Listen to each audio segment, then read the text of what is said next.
Sinabi ni Yahweh, verse 1, ito ang lingkod ko na aking itataas, na aking pinili at kinalulugdan. Ibubus ko sa kanya ang aking spirito. At sa mga bansa ay siya ang magpapairal ng katarungan.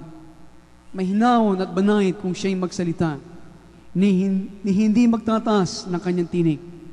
Ang marupok na tamboy hindi niya babalin, ilaw na andap-andap di niya papatayin, at ang katarungan ang paiiralin. Praise God. So, nais kong ituloy ang ating pag-aaral sa paksang ito na ating pinag-usapan. Sa huling pag-aaral natin napag-aralan ang kailangan ng paghahatol na dumating sa ating mga buhay. At kanya sinabi sa talatang 1, Behold my servant. Pagmasdan at narito ang aking lingkod na aking tataas, na aking pinili at kinalulugdan. Behold my servant. And God has chosen us. Tayo pinili ng Diyos. Sana sa puntong ito ay nagiging maliwanag na ang pagkahirang ng Diyos sa inyong mga buhay. Unti-unti inyo nang nakikita ang paghipo at paggalaw ng kamay ng Diyos. Sa maraming mga bagay na nangyayari sa atin, minsan na naghihina, maraming mga pagsubok at mga kapalpakan na ating nagagawa.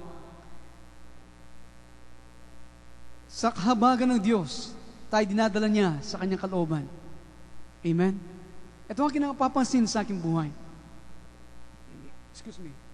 Minsan, para bang napansin mo na sa dami ng iyong ginagawa, sa maraming mga bagay na nais, okupado sa iyong buhay, at kunin yung atensyon, at titiyakin ng Diyos sa inyong buhay, at gagawa siya ng paraan na ikaw ay lalapit niya sa Kanya. Amen?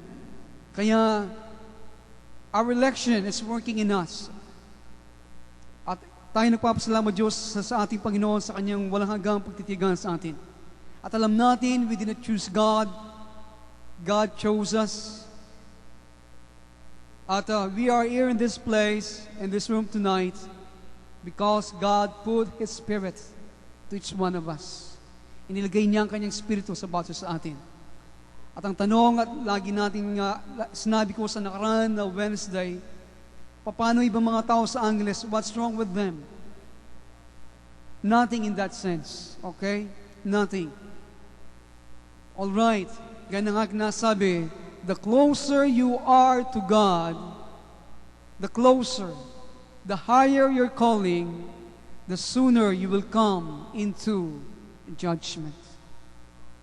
Kaya ito nangyayari ngayon sa atin.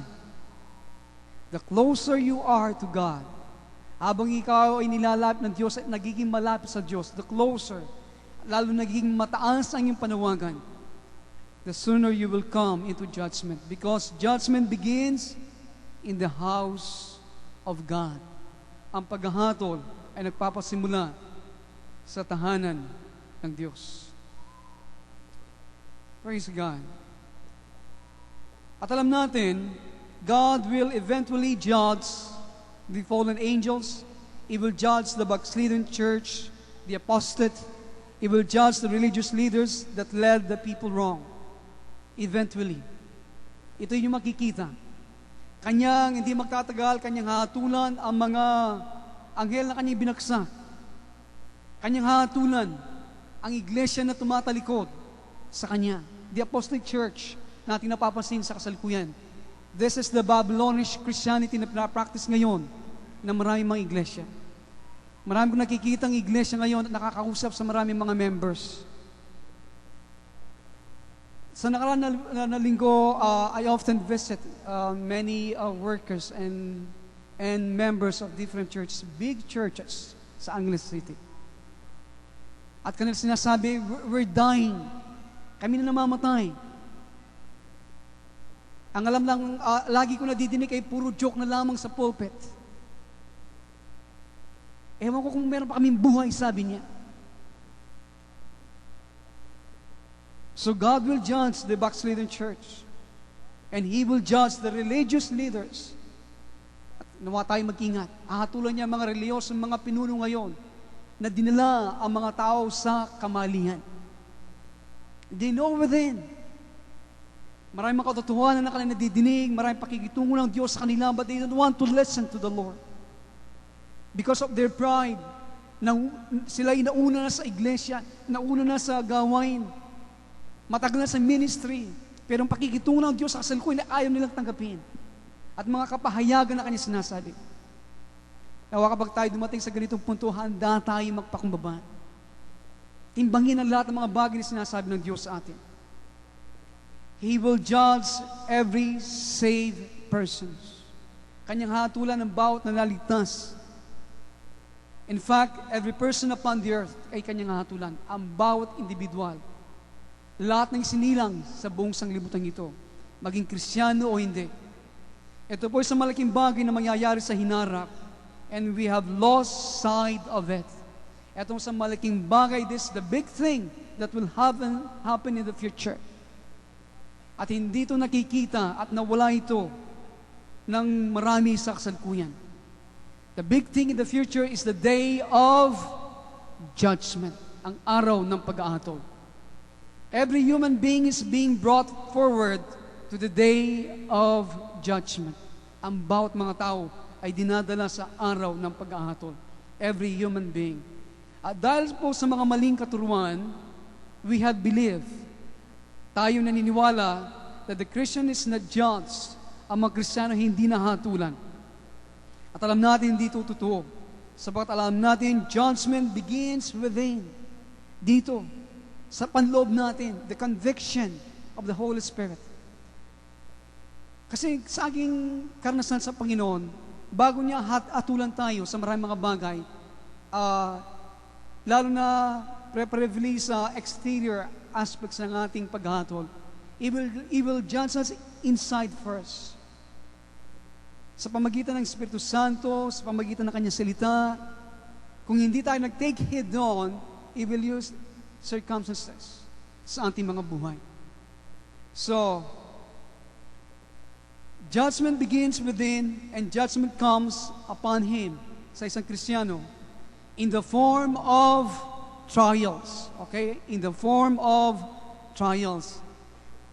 Darating sa kanya sa pamagitan po ng mga pagsubok. In 1 Peter chapter 4, buksan po natin ang ating mga Biblia dyan. Ito po ang ating pag-uusapan ngayong gabi. We will expound chapter 4 of 1 Peter. Okay, buksan po natin ang ating Biblia sa 1 Peter chapter 4. Ito yung ating na nadinig at nais kong ating balikan para sa rewind ng Diyos ang ilang mga bagay at ating lubos na maunawan. At ibang mga kapatid natin nakikinig sa tape ay makapag-abreast sa ating pinag-aaralan. Sa 1 Peter chapter 4 ay ating makikita ang ilang mga bagay. Verse 1. Kung paano ngang si Kristo ay nagbata sa laman, ay magsandata rin naman kayo ng gayong pag-iisip, sapagkat siya ang nagbata sa laman ay nagpapapatigil sa kasalanan. Yun ay napakaganda. Ano ang mangyayari? What happened when we suffer?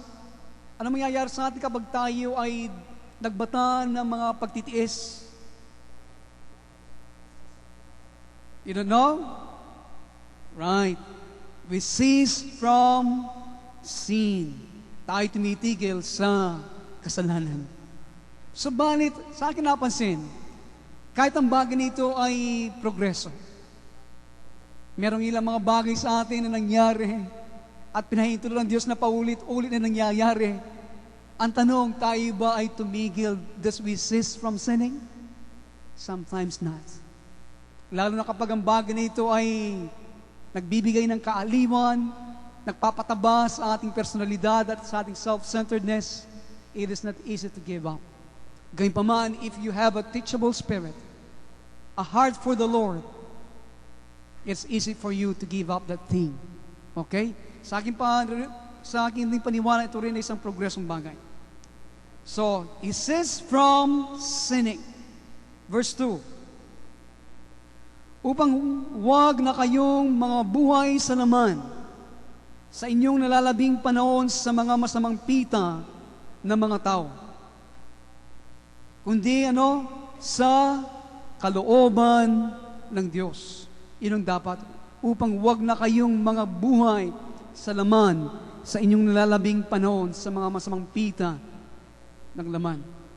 So, dito natin makikita, sinasabi, kundi sa kalooban ng Diyos. Yun sana ang dapat natin gawin. What is that remind you of? Ano ang pinaaralan nito sa atin? Behold my servant. Narito ang aking lingkod.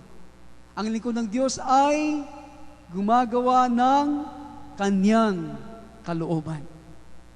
Amen? So, resist from sinning. Hindi natin gagawin ang mga bagay na gawa ng laman, ang gagawin natin ang kalooban ng Diyos, then we become God's servants. Let's read verse 3 and verse 4. Sapagkat sukat na nakaraang mga panahon upang gawin ang hangad ng mga hentil at lumakad sa kalibugan sa mga masamang pita, sa mga paglalasing, sa mga kalayawan, sa mga kayamuhan, at sa mga suklam-suklam na pagsamba sa mga Diyos-Diyosan. Talatang 4. Ikinaahanga nila ang bagay na ito, na kayo hindi na nakikitakbong kasama nila sa gayong pagpapakalabis ng kaguluhan, kung kaya't kayo'y pinagsasalita ng masama. Kaya ba nakakasunod dyan? Kaya ito nangyayari sa atin. Dahil hindi na tayo gumagawa ng kanilang mga ginagawa gaya ng binanggit dito, ang nangyayari, they malign you. Okay?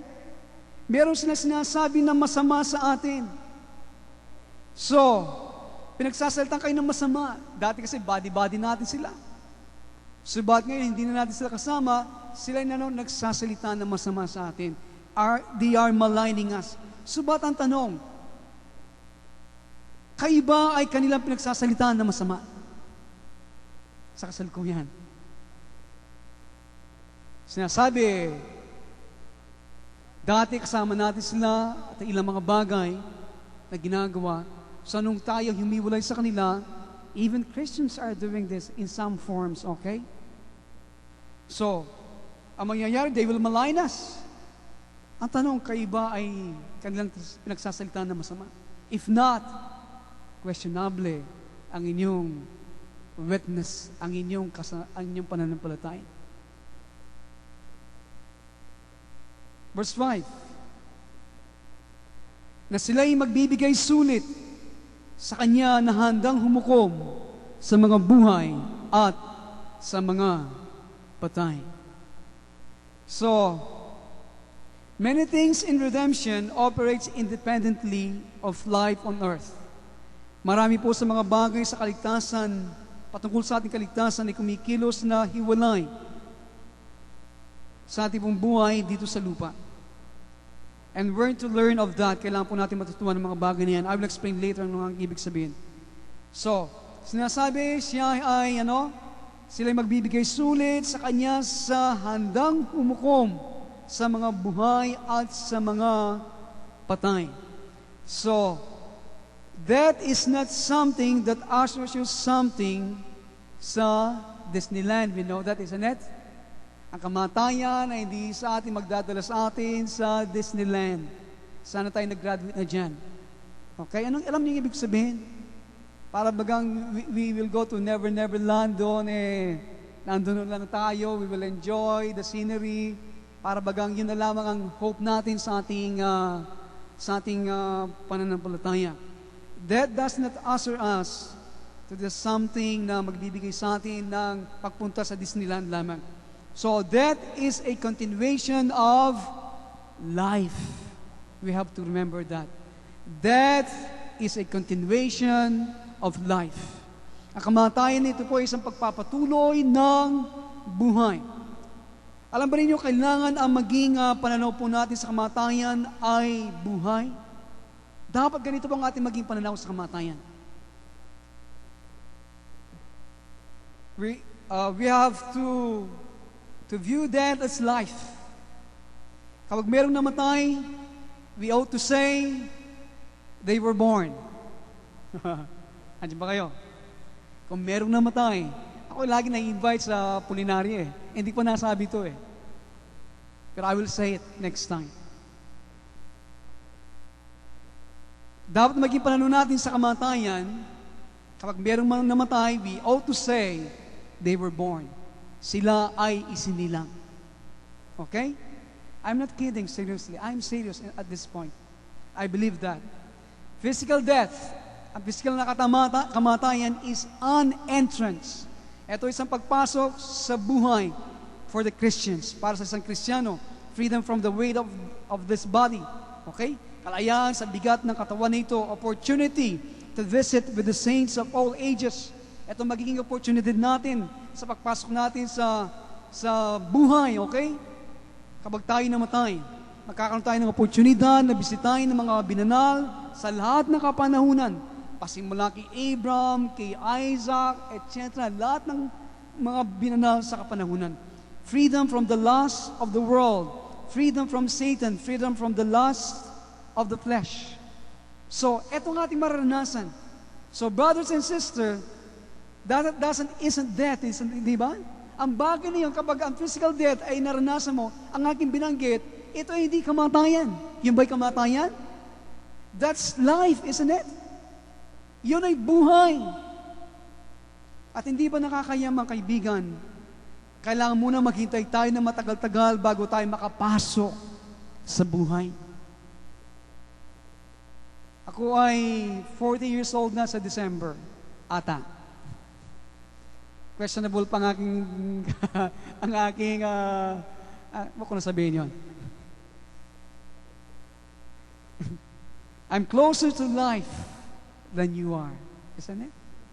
Sister Mira, hindi ko lang ano ko nang yun, pero maybe I'm older than her, but I'm closer to life than most of you.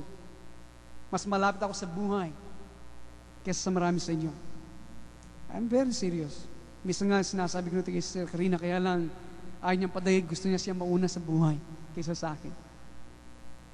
Subalit, ang kanya pong pinag-uusapan dito sa verse 5 ni Peter, nung kanya pong sabihin na andang humukom na sa mga buhay at sa mga patay, the living and the dead, is talking about the physical living, ang nabubuhay sa kanilang laman, sa kanilang physical na katawan, at sa kanilang sila ipatay sa kanilang physical na pangangatawan. Whether we are alive on earth, it makes no difference. The process of judgment, it operates across, it cuts right across. Ang ibig sabihin dito na anumang sa ating kalagayan, tayo nabubuhay sa ating pisikal na laman na ito o namatay sa pisikal na katawan na ito, ang paghahato ng Diyos ay tuloy-tuloy. Okay? Ang tuloy-tuloy na proseso ng paghahato ng Diyos ay nasa atin. You cannot hide when you die. Okay? Kapag tayo namatay, hindi ka pwede magtago sa paghahato ng Diyos. You bring your baggage with you in that sense. Okay? Dala mo ang iyong mga bagay kapag ikaw ay nagpasok sa isang buhay. Kapag ikaw ay namatay. Nandiyan ba kayo? So, what you have taken care of sa buhay nito, it follows you. What you have taken care of, ano man yung ginawa sa buhay nito, ay yung dadalhin. Some men sin, they follow after. Okay? Ang ilang mga tao nagkasala, yun ay susunod sa kanila. Verse 6.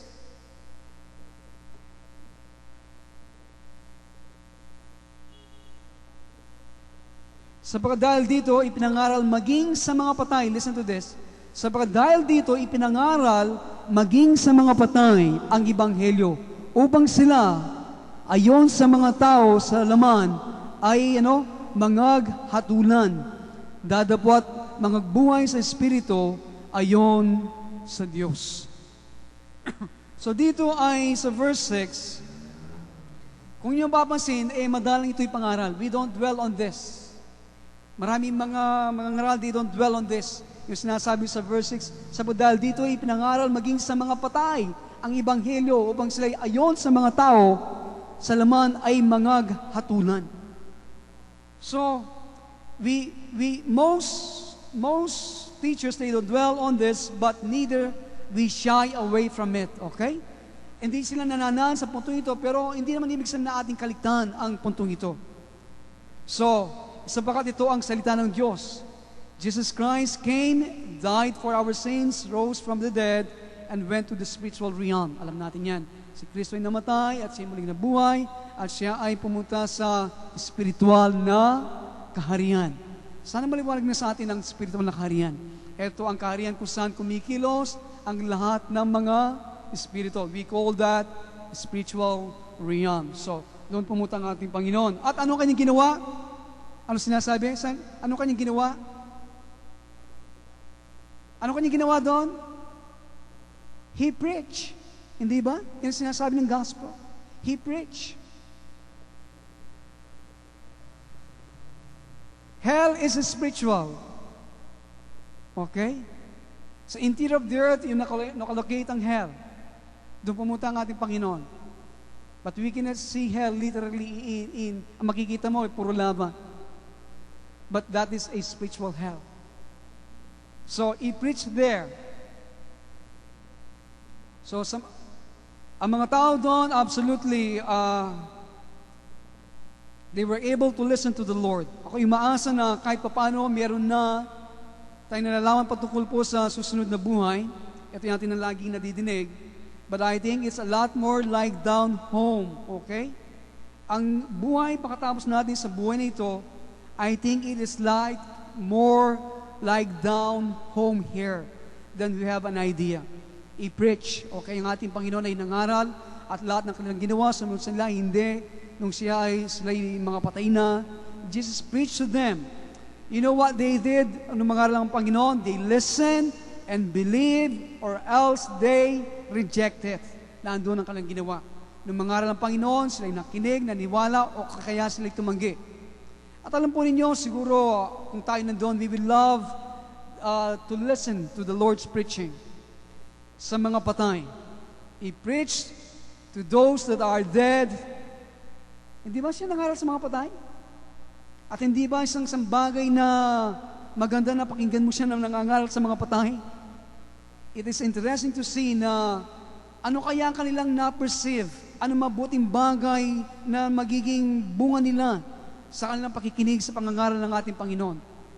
Ano kaya ang pinagbantaan ng Panginoon sa kanila nung siya'y nangangaral, gaya ng maraming mangangaral ngayon.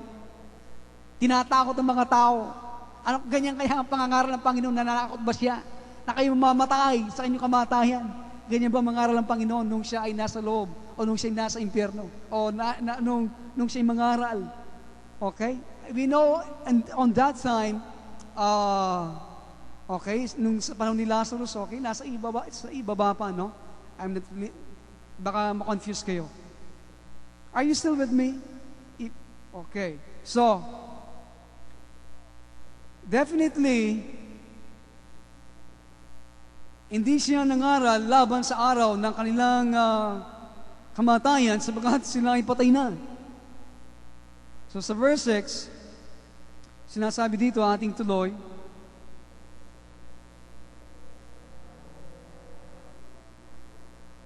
so ito yung ating binasa kanina, for the gospel has been preached even to those who are dead, as though they are judged in the flesh as men.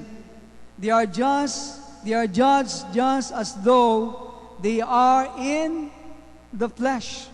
Imagine, nung nangangaral ng Panginoon, sila ay hinatulan ayon sa mga tao sa laman, ay mga hatulan.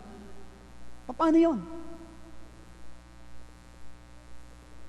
So they live in the Spirit according to the will of God. Verse 7. Ngunit ang wakas ng lahat ng mga bagay ay malapit na. Kaya nga, pakhinawon at mangagpuyat sa pananalangin. Ngunit ang wakas ng lahat ng mga bagay ay malapit na. At sinasabi dito ni Pedro kung ano ang dapat natin gawin. Yan ba yung ating ginagawa? Magpuyat mo. Isa tawal, mapuyat ka rin anak yan. Siguro, sa kasama ng pagpupuyat natin, nandiyan ang pananalangin at pagpapahinahon. So, sinasabi dito na Ngunit ang wakas ng lahat ng mga bagay ay malapit na. Imagine sinulat ito ni Peter 2,000 years ago, at tayo hanggang sa kasalukuyan ay very impatient. Hindi ba? Impatient. Wala tayong tiyaga. Listen to this. Many times, the reason we miss the prophecy of the Lord is because we put the wrong time frame on it. Madalas, yung mga bagay na sinabi ng Panginoon sa inyo, tayo naglagay ng, wrong time frame of it. Mali ang ating pananaw, mali ang ating paglagay ng mga panahon. Iba ang ating panahon, hindi tayo pwede maghintay sa Diyos. Gaya ng aking nasabi, if it will take you for the rest of your life just to learn one lesson, God is ready to gamble that in your life.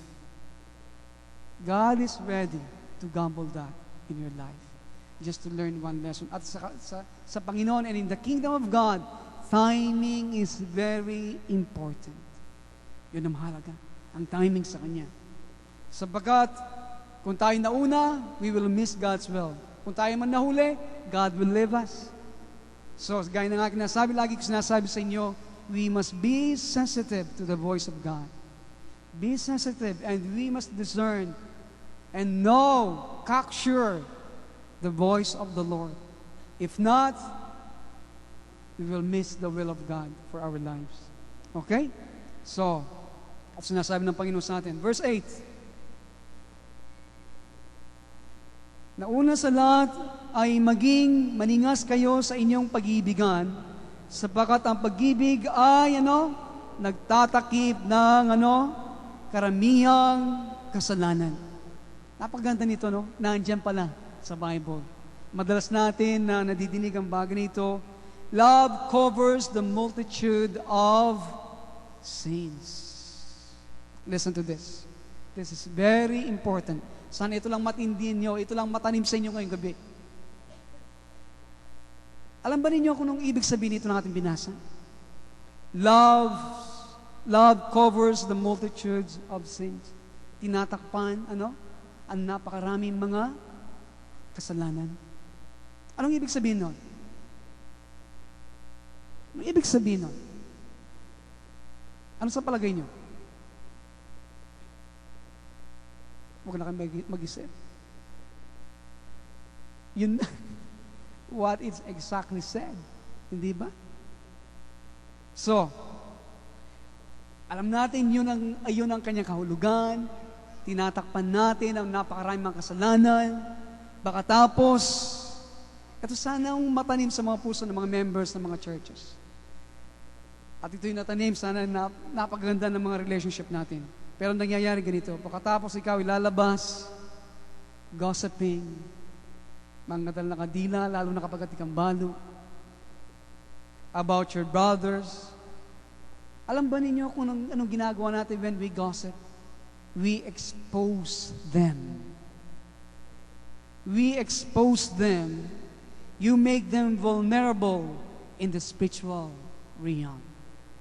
You make them vulnerable in the spiritual realm. Okay? Kapag tayo lumabas, nagchika-chika dyan, sinasabi nga, lagi ko nadidinig. Okay? Ang mayayari, you expose, nilalantad mo yung kapatid. Nilalagay mo siya sa maaaring you open them to attack in the spiritual realm.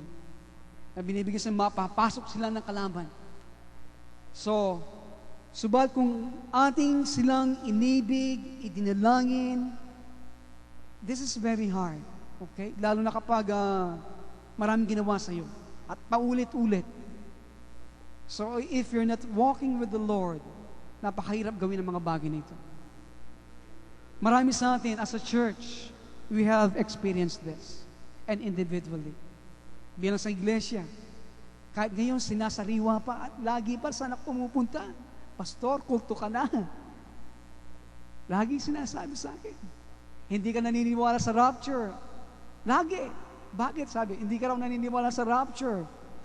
Kapag sinabi hindi ko naniniwala sa rapture, ang ibig sabihin kaagad, I don't believe on the second coming of the Lord. Hanggang doon lamang sinasabi nila. Hindi nila sinasabi yung context ng kadugtong ng mga bagay na ating sinasabi. Lahat ng mga bagay na kanilang sinasabi, they have the design to hurt us, to destroy us. But within their hearts, they know ang mga bagay natin pinaniniwalaan. Okay? So, ito yung ating naranasan, subalit, salamat sa Diyos, sa kanyang biyaya at kahabagan, we're learning to overcome this, okay? Inibig, idinadalangin ng mga taong ito. So you cover them in the spiritual realm when you what? Love them and pray for them. Okay? In spite of na ganito ang ginagawa, tinatakpan natin sila sa kariyan, sa spiritual na kariyan. Sa kapag alam natin bahagi sila ng katawan ni Kristo, hindi nila alam ang kanilang ginagawa. So Father, forgive them. Amen? So think of it the next time you're gossiping. Okay? The next time you're gossiping, think of these things. Verse 9. Na magpatuluyan kayo ng walang bulong-bulungan. Ayun. Verse 9, sa English, ano sinasabi? Be hospitable to one another without complaint. Dito, kargado marami sa pagrereklamo. Be hospitable. Are you complaining? Kaya ba'y mareklamo because somebody presumed on you? Kaya ba ay nagrereklamo dahil nakala na ikaw ay ganito tayo, at it cost you 1 peso for that? Ang ibig sabihin nagdulot na maraming mga bagay sa iyo, sa iyong buhay. So, nasa atin yon, verse 10, 11, and 12, let us read it. Nasa ayon sa kalooban na tinanggap ng bawat isa ay paglingkod sa inyo rin, na gaya ng mabubuting katiwala ng masaganang biyaya ng Diyos, na kung sino mang nagsasalita ay gaya ng mga aral ng Diyos, kung sino man ay nangangasiwa ay gaya ng sa kalakasang binibigay ng Diyos, upang ang Diyos ay papurihan sa lahat ng mga bagay sa pamagitan ni Jesucristo, na sa Kanya ang kalawalatian at paghahari magpakailanman. Siya nawa. Verse 12. Okay, let's read from verse 12. Mga minamahal, huwag kayong mangagtaka tungkol sa mahigpit na pagsubok sa inyo na dumarating sa inyo upang kayo subukin, na waring ang nangyayari sa inyo ay hindi na karaniwang bagay. So sa verse 12, ito ay napakaliwanag sa atin, mga minamahal, huwag na kayong mangagtaka. Madalas tayo nagtataka. Anong nangyayari na naman? Okay? Tungkol sa mahigpit na pagsubok sa inyo na dumarating sa inyo upang kayo subukin. Andiyan ba kayo? Siya nagsasalita Mas mainam na basahin natin para kayo subukin. So, mga minamahal, ito ang sinasabi ng Panginoon sa atin. Mga fiery ordeal. These are very interesting terms, hindi ba? Fiery ordeal. Ito ay kinasus ko naman na marami. Ang mahigpit na mga pagsubok. Some of you are young, hindi ba? Gaya natin. Kanina inaamin ko, mas malapit ako sa buhay. At tayo'y nanginginig sa maraming mga bagay na inyong mararanasan, mga pagsubok. Ewan ko kung kayo'y nanginginig doon. Dahil kayo mga bata pa. Alam niyo mga bagay pa bilang mananampalataya, mga pagsubok at mahigpit na mga pagsubok na darating sapagat ito, darating para subukin. Okay, dumarating para tayo subukin. Kung meron kayong panginginig sa inyong puso, that is good. Para sa akin maganda yon. That's the way we work out our salvation with fear and trembling. Hindi ba? kesa okay lang. Ayun, oh boy, okay lang yan. Delikado yun.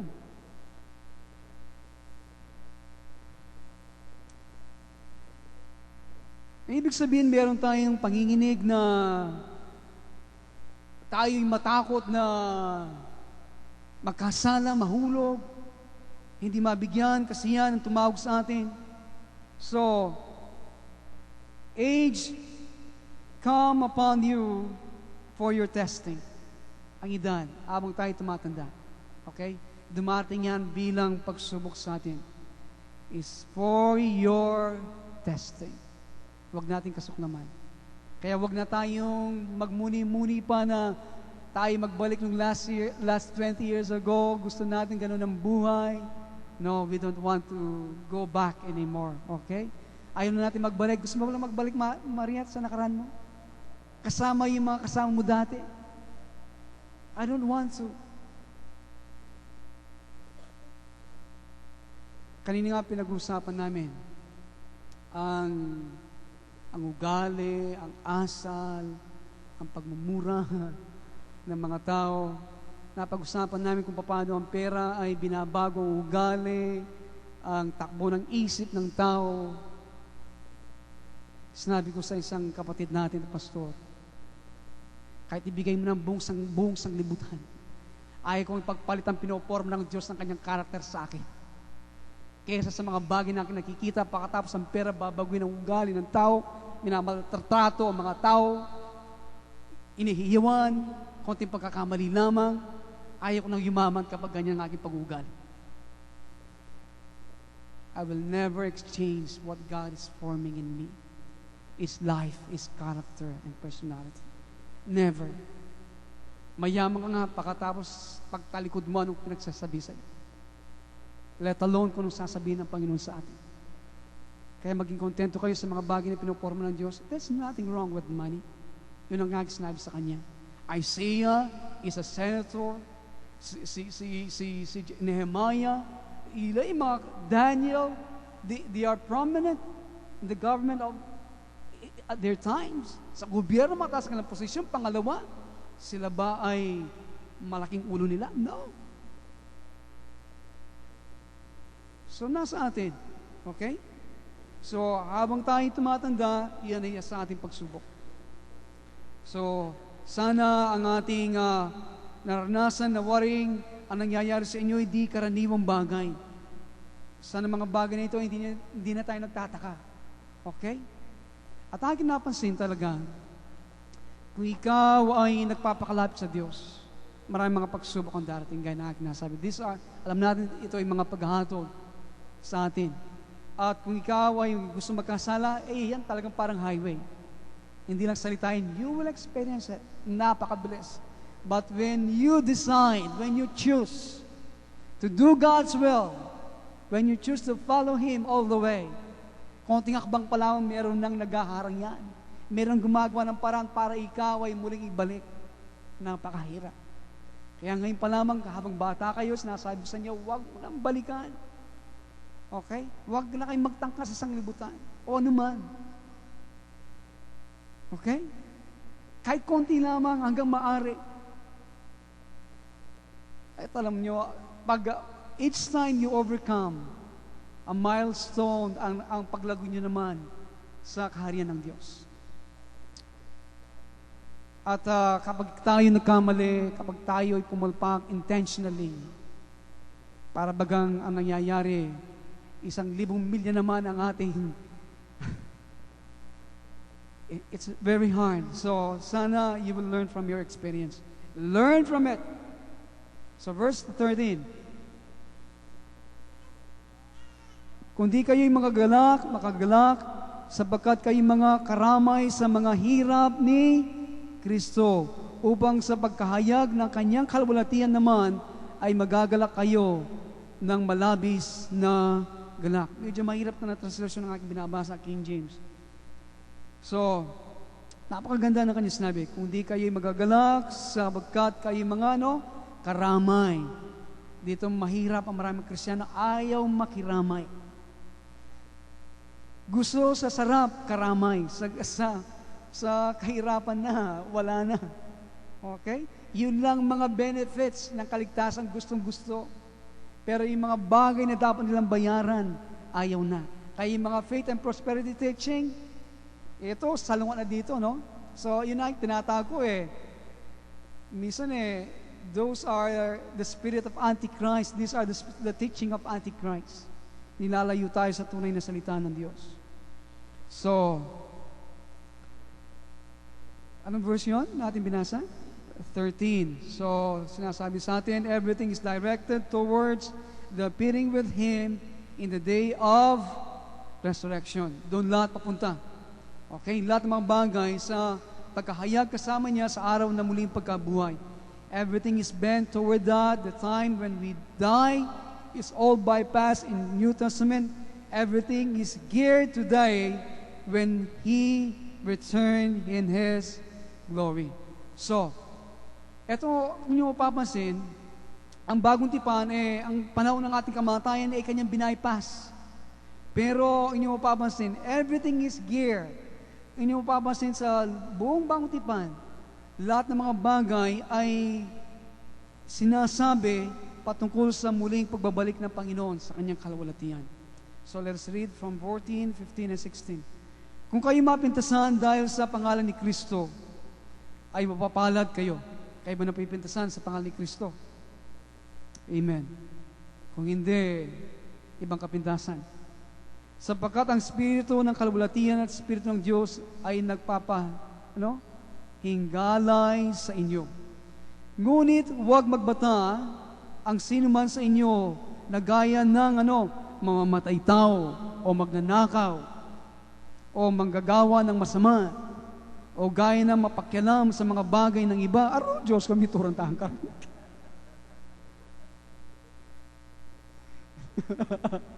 Mapakialam. O, lintoy na mapakialam, Kenny. Kinamang kwentuhan. Lungob ka out of the topic. Ale? At ikasa nga singit. Na kayo magtala rin sabi mo. O, na sinabi mo, wala niya mag-ibig yan.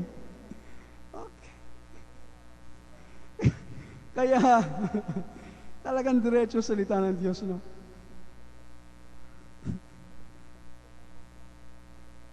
Sana huwag tayong magbata ng sinuman at mapintasan ng ganito. Mapakialam sa mga bagay ng iba. Minsan, Pastor Tana, manggagawa na tamo. Nagagawa natin mga bagay nito. Bisa ka mag-istorya po, tama, makabukol ko. 16. Ngunit kung ang isang tao ay magbata ng gaya ng Kristiyano, sa lahat ng mga discipleship ay ganito sila magbata, no? Ay huwag mahiya, kundi luwalhati ng Diyos sa pangalang ito. Amen? Amen?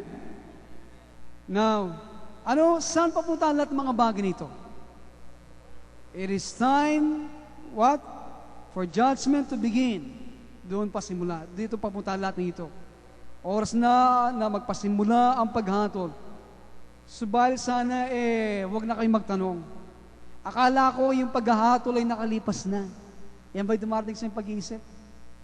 Kung ako'y nakikristo na, dapat ang paghahatol ay lumipas na, hindi ba? Yan ang sinasabi ng John chapter 5, verse 24. It says, He that believes in me, sinasabi, ba? Katotohanan, sinasabi ko sa inyo, sabi ng ating Panginoon, ang dumirinig ng aking salita at sumampalataya sa Kanya, nagsugo sa akin, ay may buhay na walang hanggan at hindi magpapasok sa paghatol, kundi lumipat na sa kabuhayan mula sa kamatayan. Therefore, there's no judgment. Yung bang ibig sabihin? Kung ganito sinasabi ng John 5:24, lumipat na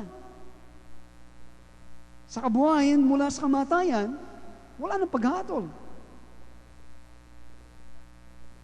Obviously po, it doesn't mean that, di ba? Kung yung pag-aaralan ng bagay na yon, hindi ito ang ibig sabihin. Sapagkat, then, Peter was out of the will of God. Kung ganito ang sinasabi ng John 5:24 na tayo lumipat na sa kamatayan tungo sa buhay, kung tayo sumampalataya kaya sa ating Panginoong Kristo, si Pedro na sumunod sa chapter 4 na ito, wala sa kalooban ng Diyos. Hindi ba?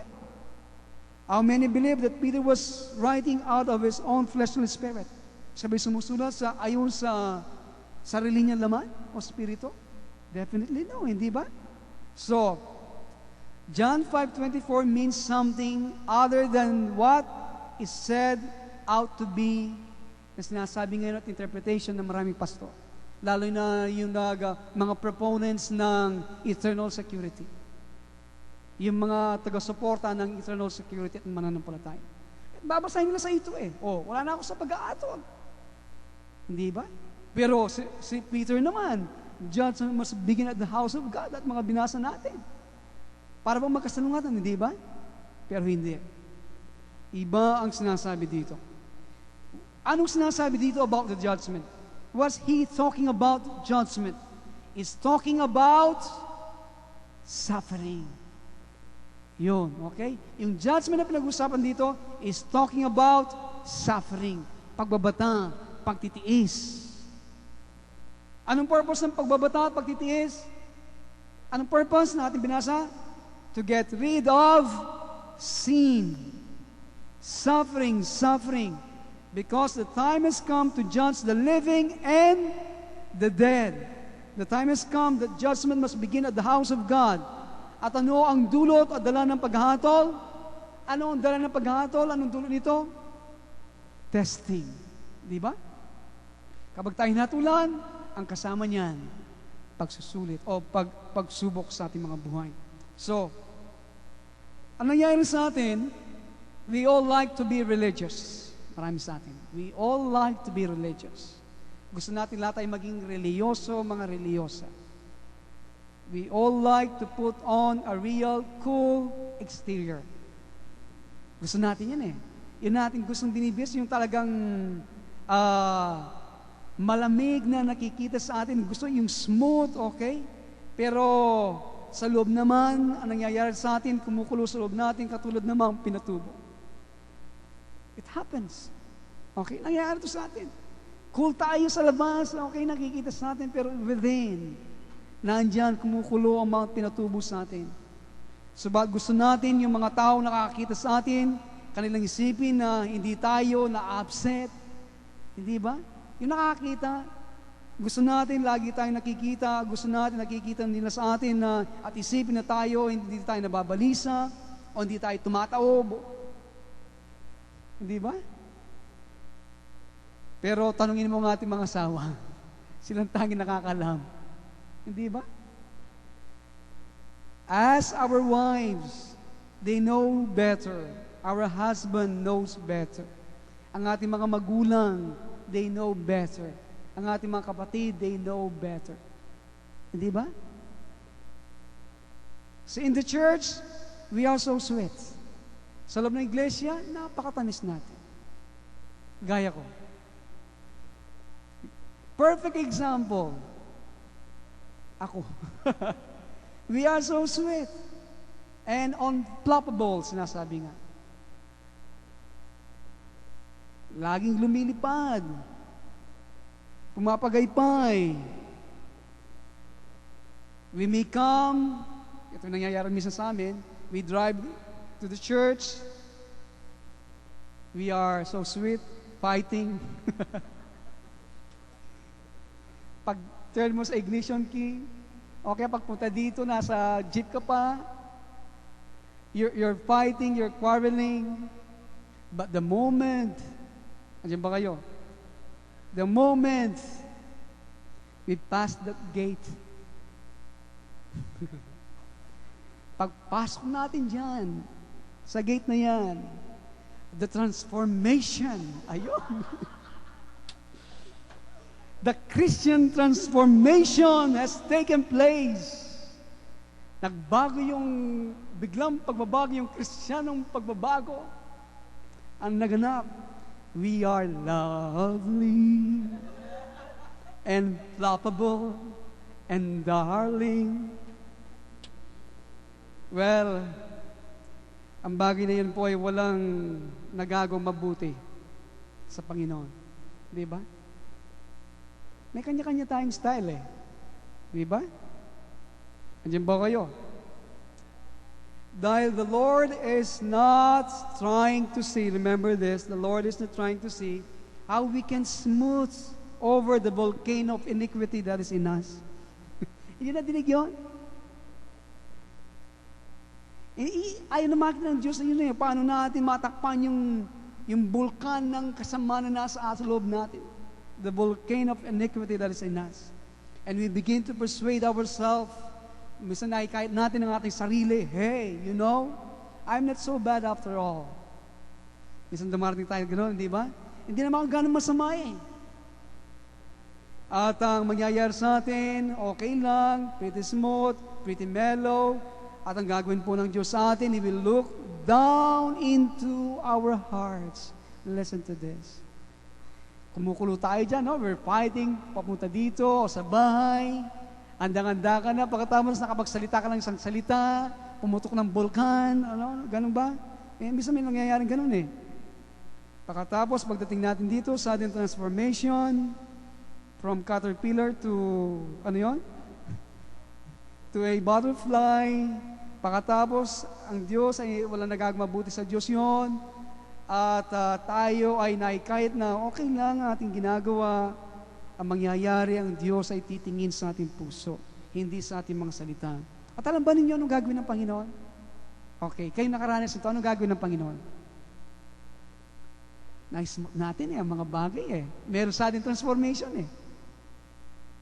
Anong gagawin ng Panginoon? One more time. Tama yun, one more time. He will push the button. Yun. He will push the button. Anong ibig sabihin? He will push the button. Shung! Ang ibig sabihin, He will test you one more time. Darating yung pagsubok with circumstances, it tests you with fiery trials, and it is just so long you cannot keep your peace, and Mount Pinatubo shall blow up again. Okay? Napipigil mo, yun naman eh. Pero He will test you too.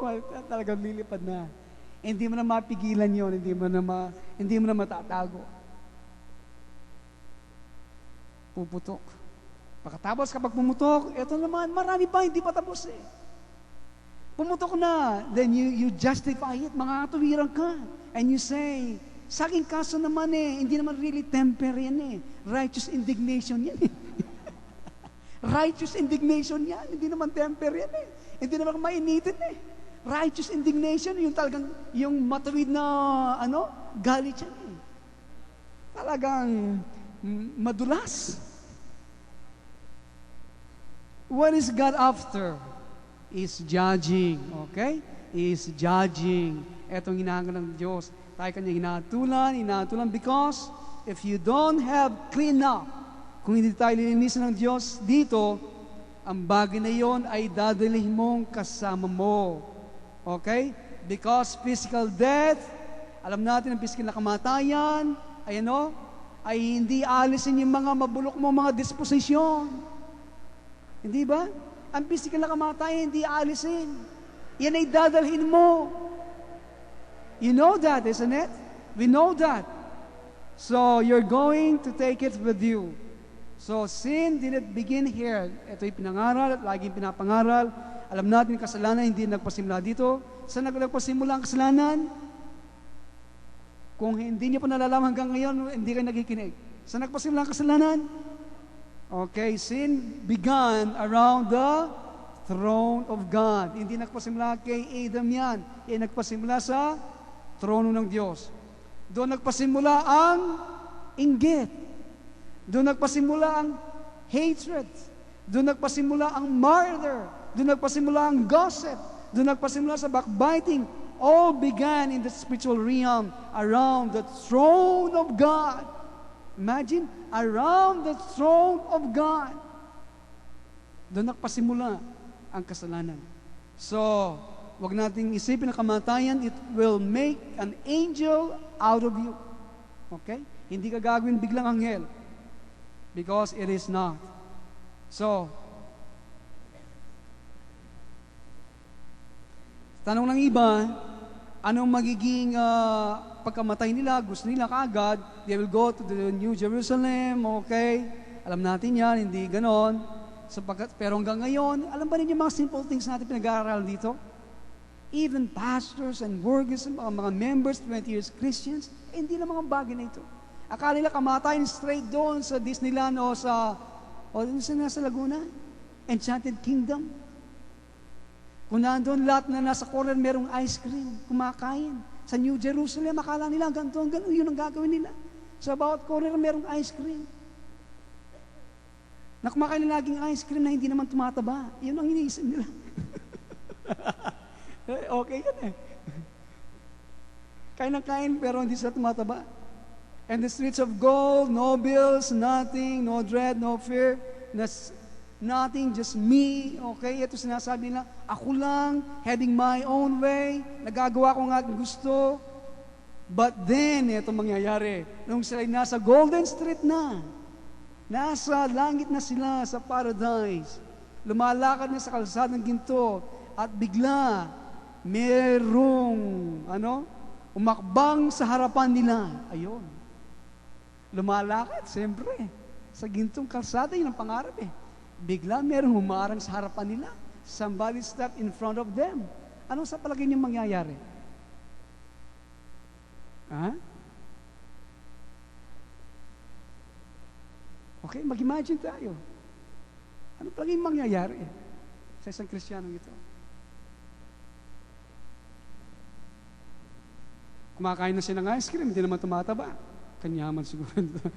No fear, no dread. Nothing, having my own way. Okay? So, ang mangyayari, maging positive tayo. What then? O siguro sasabihin niya, I will be an angel. Okay? Ako'y magiging anghel.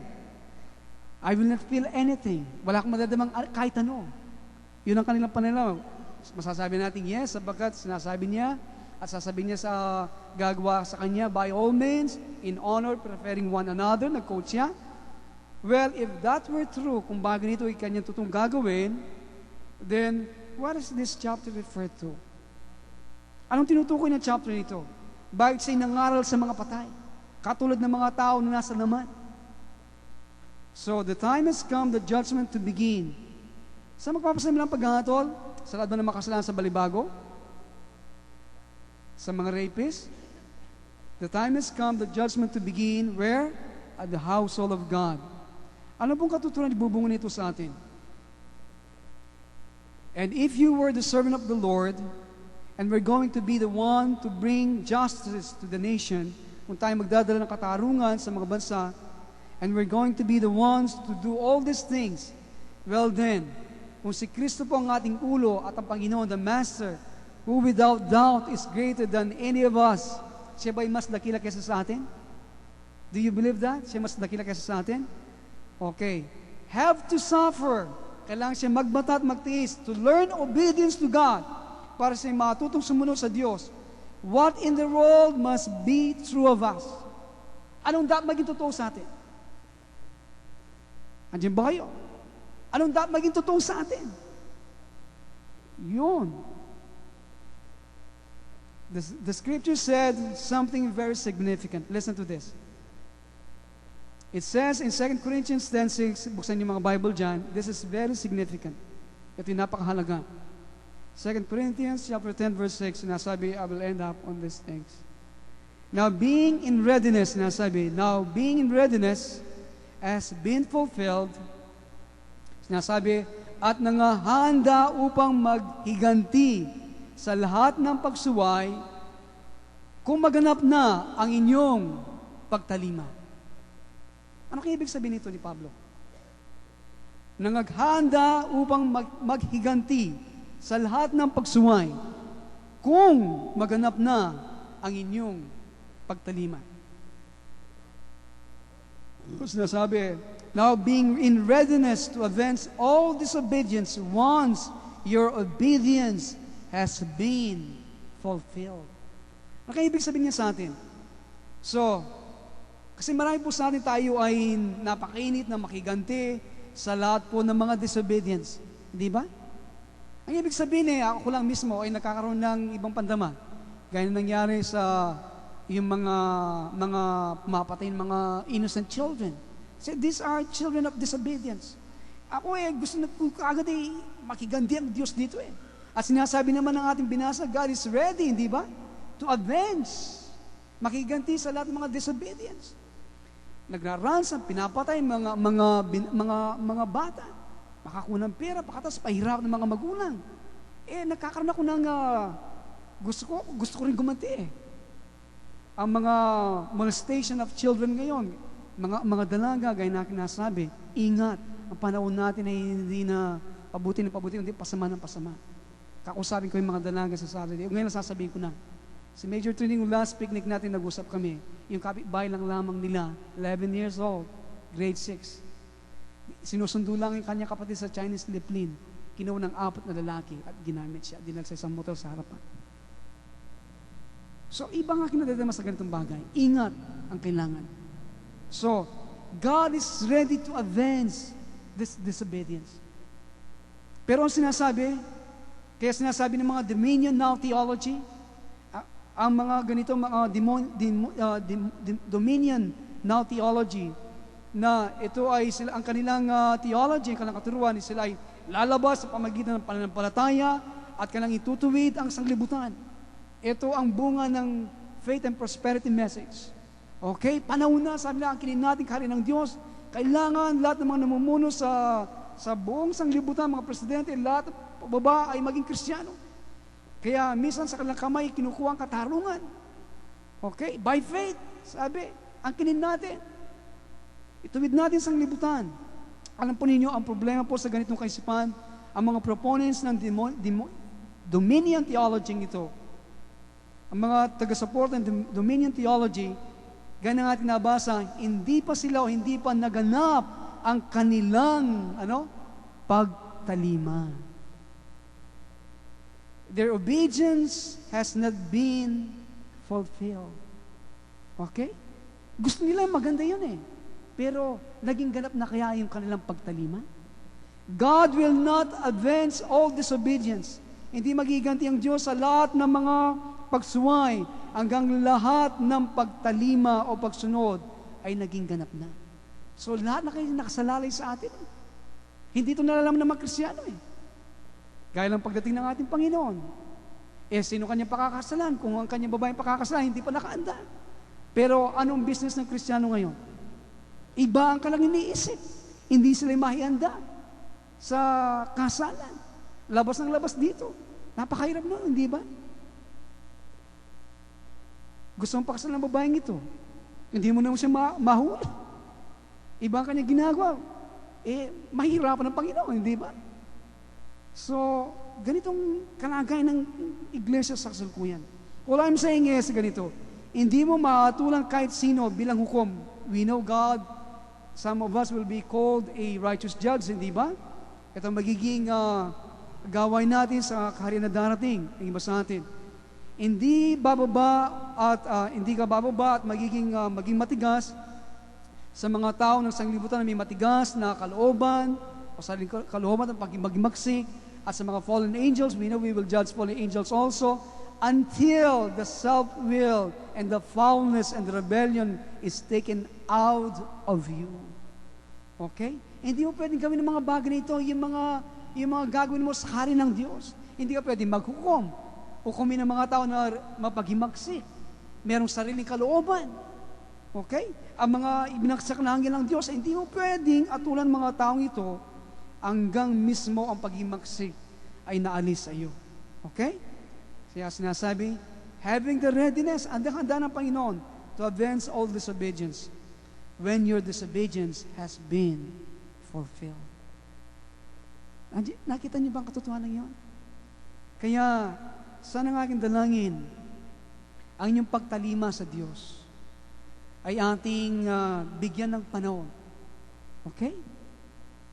Hindi lang ngayon, kundi gusto mo sumunod ngayon, mamaya ayaw mo na. Hindi po ganon, inihingi ng Diyos. we cannot judge and reign with the Lord hanggang mismo yung paghimaksi, yung foulness, yung rebellion ay naalis sa atin. So, ang aking napansin, proseso ito. It's one of us, we have a rebellious spirit. At unti-unti, God is removing us. Gumagamit ng chisel ang Panginoon, unti-unti, tinatapyas yan. Sana marami na natapyas. Okay? Marami nang pinatapyasan na nandiyan sa ibaba. At huwag nyo nang idikit uli ng epoxy. Pangit ng tignan. Kaya lang, iba sa atin, mahilig sa epoxy. Minsan, plastic cement pa. Kaya balik sa dati. Andiyan ba kayo?